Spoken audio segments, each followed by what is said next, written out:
नमस्कार फ्रेंड्स, आप लोगों का हमारा यूट्यूब चैनल तिरुवनकर भारती में स्वागत है। हम लोग लास्ट क्लास में पढ़ रहे थे द सिग्निफिकेंस और इम्पोर्टेंस ऑफ द डिस्क्रिप्टिव और नॉर्मेटिव सर्वे रिसर्च। तो हम लोग थोड़ा सा उसके बारे में रिवीजन करते हुए हम लोग आगे बढ़ते हैं आज के क्लास में। तो इसमें हम लोग पढ़े थे human behaviour in real setting. तो डिस्क्रिप्टिव सर्वे रिसर्च में क्या होता है कि ह्यूमन बिहेवियर का स्टडी कहते हैं रियल सेटिंग में। मतलब कि ऐसा नहीं कि इसको लैब सेटिंग में किया जाता है या इसमें कुछ मिलावट किया जाता है। वो जैसा है, जैसा सोसाइटी है, जैसा कल्चर है, या वो इंसान जैसा है, जैसा सोचने वाला है, वैसा ही हम लोग करते हैं। उसमें कोई मिलावट नहीं करते हैं। ये है डिस्क्रिप्टिव सर्वे रिसर्च का सिग्निफिकेंस और इम्पोर्टेंस। दूसरा हम लोग पढ़े थे success of a running programme.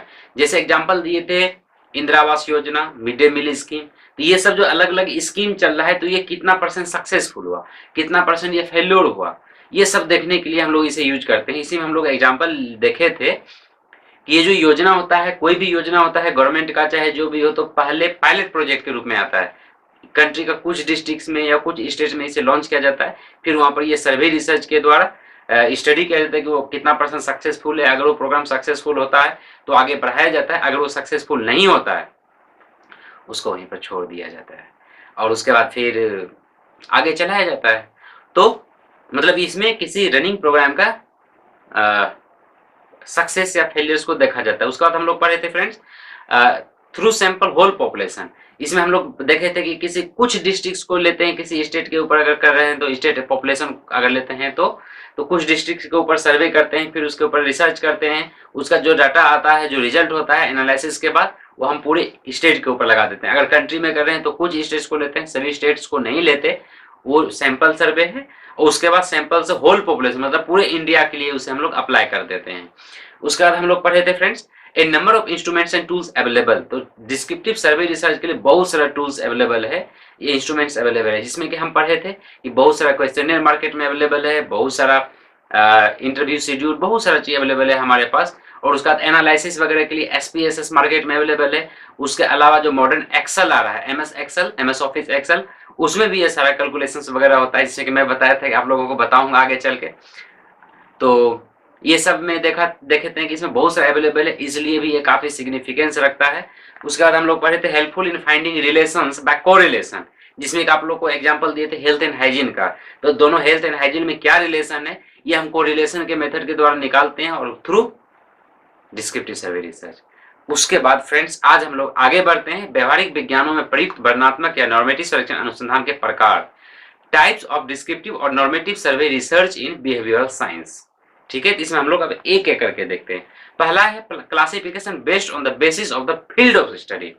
अध्ययन क्षेत्र की दृष्टि से किया गया वर्गीकरण। फील्ड ऑफ स्टडी बोले तो मतलब अध्ययन क्षेत्र, जैसे कम्युनिटी, जैसे SC ST का क्या सोशल स्टेटस है, मतलब वो कम्युनिटी किस ढंग से है, या फीमेल कम्युनिटी, वुमेन्स कम्युनिटी का लिविंग स्टैंडर्ड क्या है, क्या उसकी प्रॉब्लम्स है, क्या उसका रहन सहन है। या अगर हम लोग लेते हैं सोशल, तो सोसाइटी में क्या इनइक्वालिटीज पाया जा रहा है, इकोनॉमिकली कैसा है उस सोसाइटी में रहने वाले का, कल्चर कैसा है। तो इस ढंग के जो हम लोग स्टडी करते हैं, मतलब इस ढंग को फील्ड स्टडी हम लोग कहते हैं। ये है, इसमें अलग अलग प्रकार का बांटा गया है। तो फ्रेंड्स अभी हम लोग इसमें ब्रीफ में देखेंगे, फिर बाकी करके जो इम्पोर्टेंट होगा उस इम्पोर्टेंट को हम लोग एक एक करके डिटेल में डिस्कस करेंगे, ये types of descriptive survey research का। ठीक है फ्रेंड, तो जो सेकंड बेसिस के आधार पर क्लासिफाई किया गया है वो है classification based on the basis of purpose served. प्रयोजन की दृष्टि से किया गया वर्गीकरण।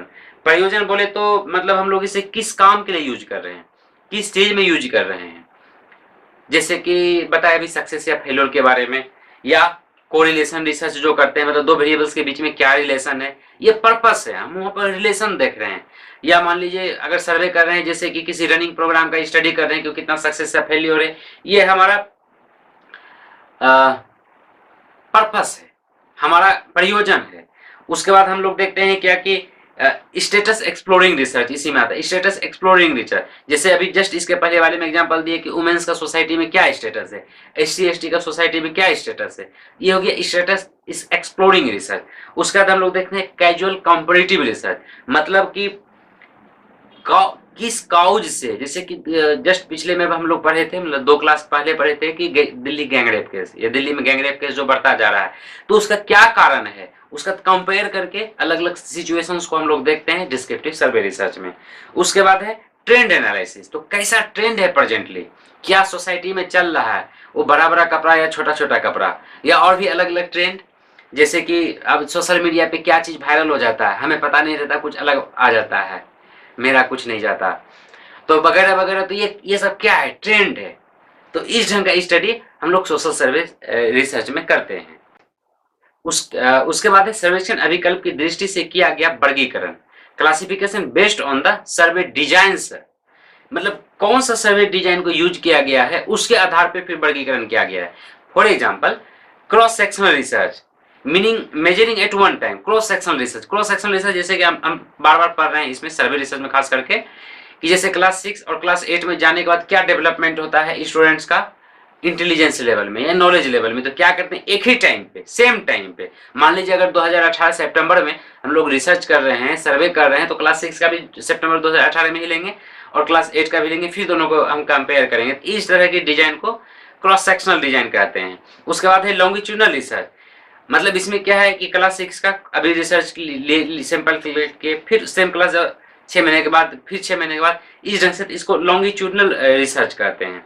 उसके बाद panel trend and cohort research. Panel research मतलब यहाँ पर कुछ पैनल बना के, कुछ ग्रुप बना के, कुछ सेक्शन बना के वहां पर हम लोग रिसर्च करते हैं। ये हो गया classification based on the basis of the survey design use, मतलब किस ढंग का हम लोग डिजाइन को यूज कर रहे हैं।